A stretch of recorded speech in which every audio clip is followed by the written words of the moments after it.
nulla si sa, tutto si immagina. Questa famosa affermazione di Fernando Pessoa, il famoso scrittore portoghese dello scorso secolo, serve a definire esattamente come ci troviamo di fronte al mistero. Noi non sappiamo se esiste davvero il bene e se esiste davvero il male.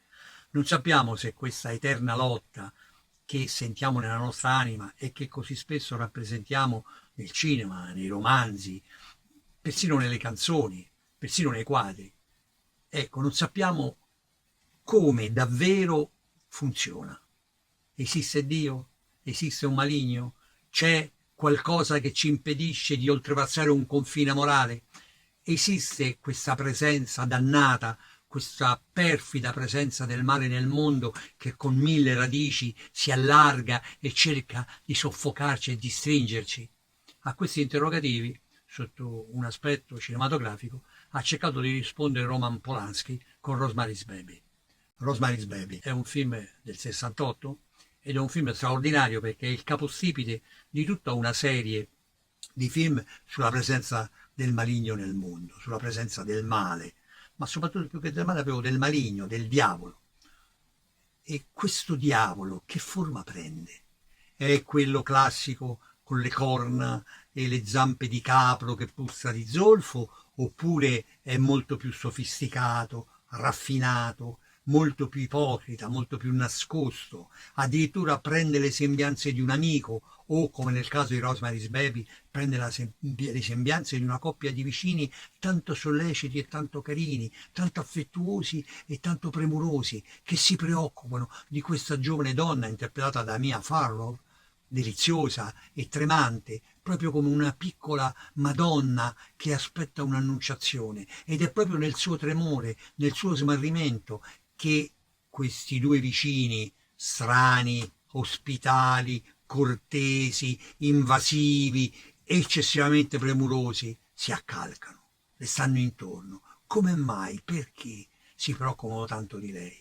Ecco, forse c'è un patto segreto, forse c'è qualcosa che il marito di Mia Farrow, uno straordinario John Cassavetes, riesce a interpretare in un gioco di ambiguità dove una volta prevale l'affetto e l'altra volta per fare un'occhiata sinistra. Non lo sappiamo questo, sappiamo soltanto che, come succede a tutti, noi che siamo tutti dei pollicino che si smarriscono nel bosco del mondo, siamo tutti dei cappuccetto rosso che cercano in fondo di arrivare dalla nonna, cioè un luogo sicuro, un luogo domestico, affettuoso, a portare anche un po' di bene, ma il mondo intorno c'è il lupo e in questo caso, in questo film, è il maligno che aleggia. Non dirò come va a finire e non dirò quello che succede, ma quello che è importante è che questo film è il capostipite di tutta una serie di storie.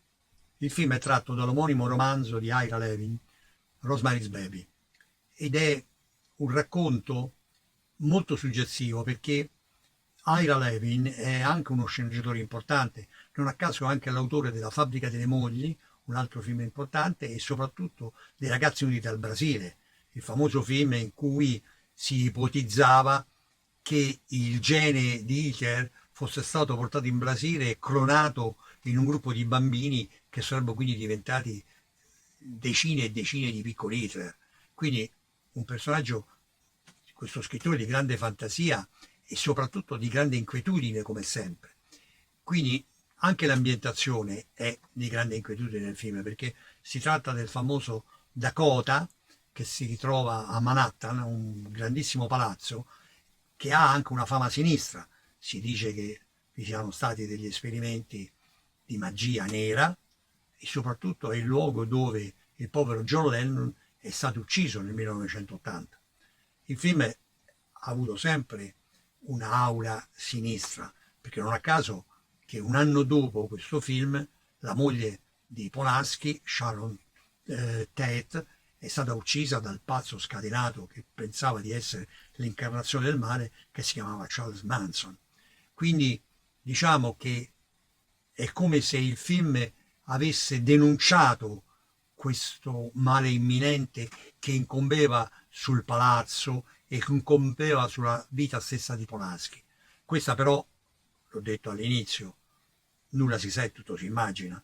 Quindi questa è un'ipotesi suggestiva che può accompagnare, diciamo, la leggenda di questo film, ma come ripeto, appunto è una leggenda, anche perché Polanski ha veramente pagato caramente nella sua vita il successo. Non a caso ancora oggi è perseguitato per una cosa che ha commesso negli Stati Uniti 40 anni fa, e io non posso giudicare, perché io giudico l'artista, non giudico l'uomo, e anche se a mio giudizio l'artista, avendo una sensibilità diversa e forse più forte di quella dei comuni altri mortali, forse ha maggiore responsabilità, o forse dovremmo essere neutri e pensare solo alla sua opera e lasciare da parte la persona fisica, che può essere negativa o dannata, mentre invece la sua opera può essere splendida, pura, commovente o straordinaria. Una copertina di Time del 1966, 2 anni prima che fosse girato il film, recita "Dio è morto?", un famoso interrogativo che riprende chiaramente l'affermazione di Nietzsche sulla Gaia Scienza, e così parlò Zarathustra, in cui affermava proprio che Dio era morto. Ma Dio era morto nel senso che erano morti i valori della civiltà occidentale, i valori che per secoli, dall'origine del paganesimo, attraverso tutto il cristianesimo, attraverso tutto il Medioevo e il Rinascimento, avevano portato, diciamo così, fra virgolette, la gloria dell'Occidente, ma anche i difetti dell'Occidente, il colonialismo, le guerre eccessive, ma anche la verticalità delle cattedrali, anche lo straordinario fiorire dell'arte. Ecco, tutto questo, che cosa accadeva all'inizio del 66? Tanto che la più grande nazione del mondo in quel momento, l'equivalente dell'antica Roma contemporanea o dell'Italia del Rinascimento, gli Stati Uniti d'America in quel momento, si chiedevano se davvero Dio fosse morto. E Dio è morto è esattamente la stessa copertina che appare nel film di Polanski, cioè è il riferimento in un momento in cui prima del 68 c'è stato questo bivio di smarrimento, questo sentimento di paura, questo fatto che tutto era possibile e forse non tutto era possibile. Davvero nulla si sa e tutto si immagina.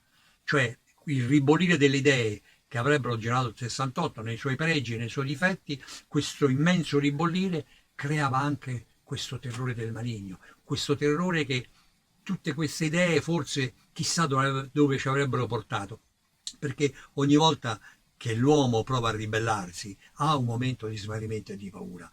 Tuttavia, se ha saldi dei valori, se riesce a ritrovare dentro di sé una rotta, se riesce a capire che quello che sta facendo serve per migliorarsi e per capire di più e meglio, forse questa ribellione è salutare, come sono state salutari tutte le ribellioni del mondo, se noi le vediamo attraverso la lente grande della storia, che a distanza di tempo fa rivalutare una serie di movimenti e di situazioni.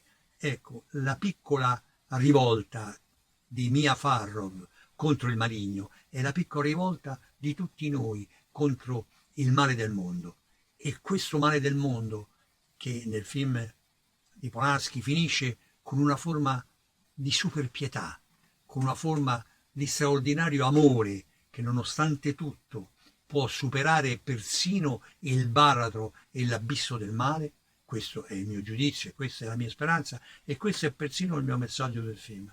Può essere chiosato con la canzone di Francesco Guccini che cantava che Dio è morto, ma cantava anche che Dio è risorto quando noi, per noi, possiamo combattere una battaglia e proprio quei valori che sembravano sepolti e finiti possiamo disseppellirli, impugnarli e combattere, perché il male non vincerà mai sul bene. Grazie.